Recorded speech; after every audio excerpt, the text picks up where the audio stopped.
Hello, আসসালামু আলাইকুম। এই ভিডিওতে আমরা আলোচনা করব কিভাবে আমরা মোবাইলে একটা ফাইল তৈরি করতে পারি।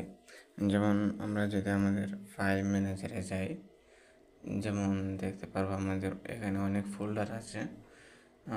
যেমন আমি যদি কোনো একটা ফোল্ডার তৈরি করতে চাই, তাহলে আমি যে কোনোভাবে একটা ফোল্ডার ক্রিয়েট করতে পারবো। যেমন একটা নিউ ফোল্ডার ক্রিয়েট হয়ে গেল, কিন্তু আমি চাইলে কিন্তু একটা ফাইল তৈরি করতে পারছি না। আমরা যারা কোডিং করে থাকি তারা অনেক সময় ফাইল তৈরি করার প্রয়োজন হয়। হয়তো নর্মালি আমরা অনেক সময় কোনো একটা কোড এডিটরের সাহায্যে আমরা ফাইল তৈরি করতে পারি, কিন্তু অনেক সময় দেখা গেছে যে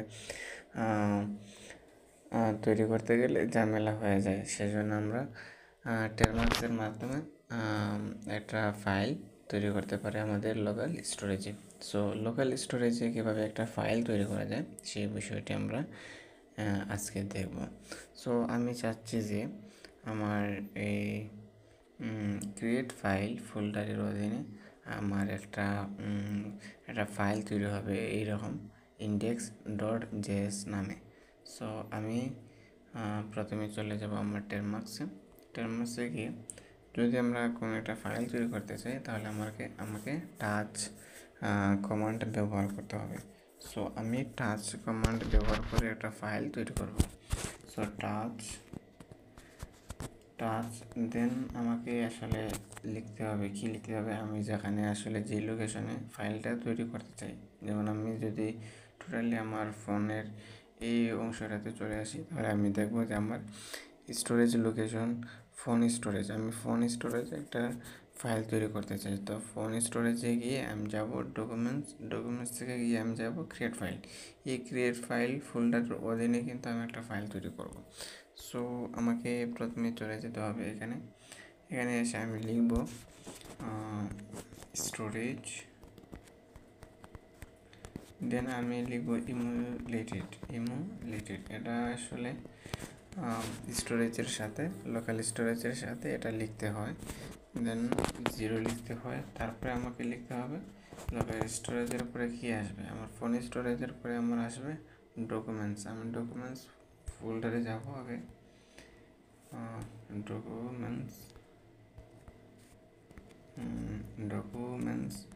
তারপর আমাকে চলে যেতে হবে কোথায়, ডকুমেন্টসের পরে আমাকে চলে যেতে হবে ক্রিয়েট ফাইল ফোল্ডারে।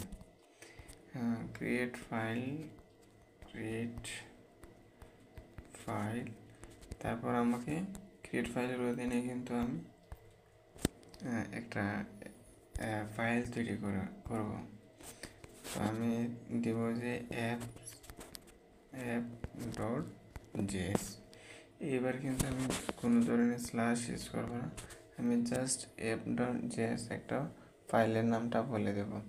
সো আমি যদি এখন এন্টার দিই, আমার কিন্তু এখন ফাইলটা তৈরি হয়ে গেছে। আমি যদি এখন চেক করতে চাই যে আমার ফাইলটা আদৌ তৈরি হচ্ছে কিনা, এই যেমন দেখেন আপনারা app.js নামে একটা ফাইল তৈরি হয়ে গেছে। এখন এই app.js ফাইলটাকে আমি যে কোনো অ্যাপসের মাধ্যমে অ্যাক্সেস করতে পারবো। অ্যাক্সেস করার পর আমি কোড লিখতে পারবো সহজে। সো আমার ভিডিও কমেন্টে অবশ্যই এই টেরমাক্সের বিভিন্ন কমান্ডের চিরশিট একটা পেয়ে যাবেন, আমি দিয়ে দিব। আপনারা যারা মোবাইলে ইউজ করেন, কোডিং করেন, তারা চাইলে সহজেই একটা ফাইল এভাবে তৈরি করতে পারেন। ধন্যবাদ সবাইকে।